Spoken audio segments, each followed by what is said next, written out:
Hi there and welcome. Welcome to my workspace. You are right now at the clinic in southern Sweden. It's a horse clinic and this room is for dentistry, equine dentistry. And then you think, what dentistry? Horses? Do horses actually need to have a dentist? Yeah, they do. Actually, well, the wild horses managed without, of course, but I will try to tell you why in the next 10 minutes, why the domesticated horse actually need a dentist.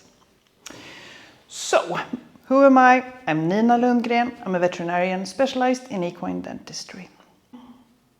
I'm actually another one of those, what do you call it, extra expenses that you happen to find that you need when you buy a horse. Buying a horse is a little bit like buying a car. You think that the price tag is the most expensive thing, but then you find that you need to pay for the insurance, new tires, you need to buy some new covers from the seats, you need to buy gasoline, of course, you need to clean the car, you need to repair it when it breaks down, when you get scratches on the outside. It's a lot of cost there. And the same with the horse, of course. And the longer you have your car or your horse, you realize that there are something that you should have been a bit more careful about, even from the beginning. So, for example, the clutch and the gearbox. And clutch and gearbox is actually kind of a good analogy with a horse's mouth, because it's a communication aid, the mouth, for the rider to actually get the horse moving and stopping. And also the mouth is very, very important to chew normally to get the digestion to work just fine, to get the motor running for the horse. So back to the original question. How could the wild horse survive without a dentist, but the domesticated horse can't? And the simple answer to that is evolution, or to be more specific, the lack of evolution. If we go back a bit, 40 million years ago, to be more precise, there was a massive climate change on Earth. And the little fellow Eohippus, like dog-sized, the ancestor of the horses, really needed to change shape and manners and everything to survive. So he got better teeth adapted for the grass that covered the land all over the place, longer legs to run in the fields, a better lung and heart capacity to run faster, and a bigger stomach to be able to have all this grass and ferment it to be nutrients. So after 40 million years, the horse have evolved. And this fabulous creature was wandering around in this new world with all the fields and the hills and the sun and the rain and just thrived and survived just perfectly on grass, leaves, some roots and maybe some grains in the autumn. So all the natural breeding selection extincted all the bad genes. So the healthy and strong horses, they survived. Everything fine. And then 6,000 years ago, man suddenly enters the scene. The intentions were good. The man wanted horsepower and the horse needed maybe a little bit secure environment, away from the predators, easier to get food wintertime, and man seems to be kind of a good friend. So they teamed up. The problem here was that man decided how the horse should live, and that wasn't the same idea as nature had during these 40 million years of evolution. So here the problem starts. If we shift view for a moment, we go to the car world and compare a Formula One car with a horse. They are both highly adapted to specific ground, to specific fuel, to specific support team. The horse has his herd, and the Formula One car their own service team. But if we then take the Formula One car off-road and go into the jungle, then instantly we'd have a problem. We won't come through that trip with a car. But maybe we can rebuild it to a Land Rover or something. Is it doable? Probably not. And if we try to make the Formula One to a Land Rover, it won't be really useful or good. And this is exactly what we do with our horse. We take them from the normal habitat. We give them food that they're not made for. And we take away the support team, their herd that they have chosen, the friends they like, and individuals that can help them to do what they can't. So we are creating problems. So it's actually the lack of further evolution that is the problem. We can't make the evolution speed up to cope with all this shit that human creates for the horse. And speaking of fuel or food, the horse the feeding companies that sells all this food, they have made us think that muesli and pellets and a lot of supplements is needed for your horse's health. But that's not actually right, because you don't need it if you're a horse. You need grass. You need to walk around long distances to get your food. You need freedom. You need friends. You need a different type of food that they can search for. They need some leaves for the autumn to get better warmth inside. And they need some salts that they can find in the nature.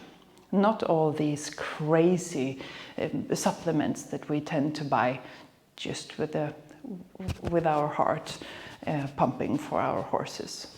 And the wallet, of course. So we think that it's normal to give the horse pellets and muesli and a lot of other stuff to our horses, molasses, sugar beets, a kilo of grains, but it's not. What's normal to us is not the same for the horse, because what we have been doing for 20 or 30 years is absolutely nothing compared to the horse's last million of years. So what's normal for us? It's not normal for the horse. So that's a good thing to remember. And absolutely, the craziest invention so far is haylage or silage. It's you've probably seen them out on the acres. Those looks like eggs. It's bales made of hay, and then you wrap plastic around it. And that's very handy for the farmers, because they don't need to dry the hay fully out on the ground. So they can, when it's semi-moist, they can just wrap it into plastic, and that will start a fermentation process that will also reduce sugar in the hay, which is kind of good for horses. They don't need a lot of sugar. So the problem here is that due to this fermentation process, the pH goes down. So it's actually like giving sauerkraut to your horse. It's so acidic, so it actually literally melts down your teeth. And that creates different small crevices where feed stuff can stuck and start rotten and create a huge problem for your horse. Totally hidden for the horse owner until you go to the dentist and open the mouth. So that crazy haylage, if you feed with haylage, please visit your dentist regularly so you can see what's going on and you can check it. Some individuals really can't cope with it. Yeah, on top of all this, we give them candy.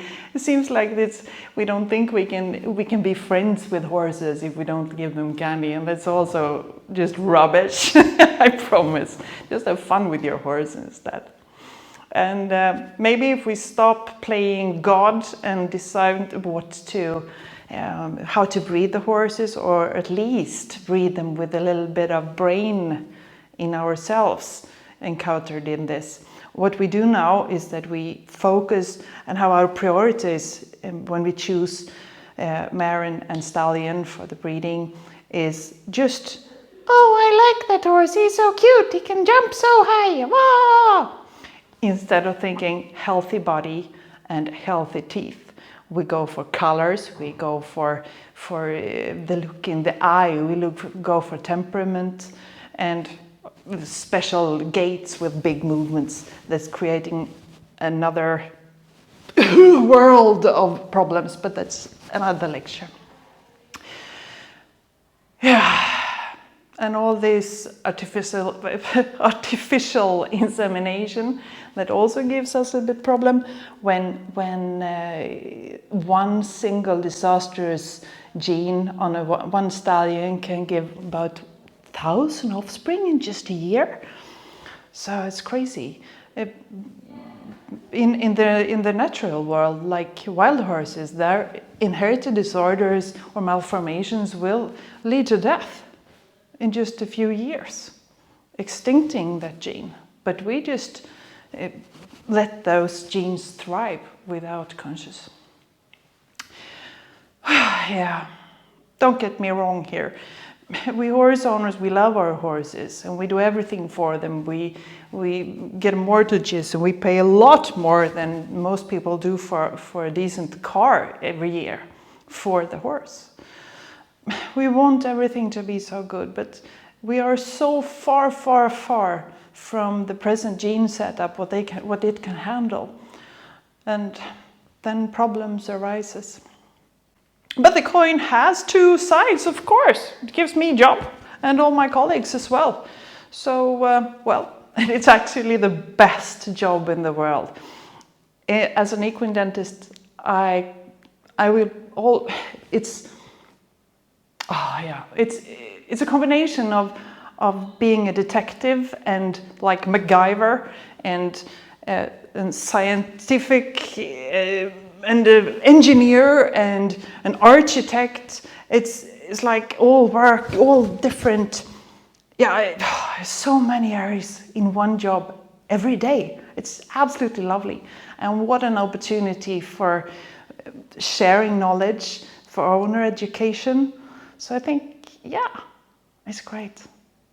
We do so much, everything your own dentists do, almost at least. We do caries restorations, periodontics, we restore teeth, we handle fractured teeth, fissured teeth, different tumors, a lot of stuff. And most of the work is actually adjusting abnormal tooth where horse teeth erupts during the whole life to compensate for the wear of the grass. So a tooth is like this big in 8 to 10 years old, and then it wears down with 3 millimeters a year until the tooth is almost nothing left, and then it falls out. And when that happens, the horse has nothing more to eat with.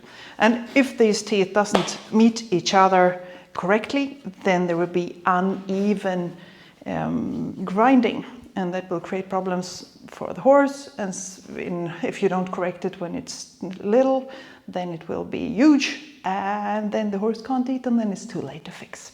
So here we really need to work preventive to address the issues before they get to be problems.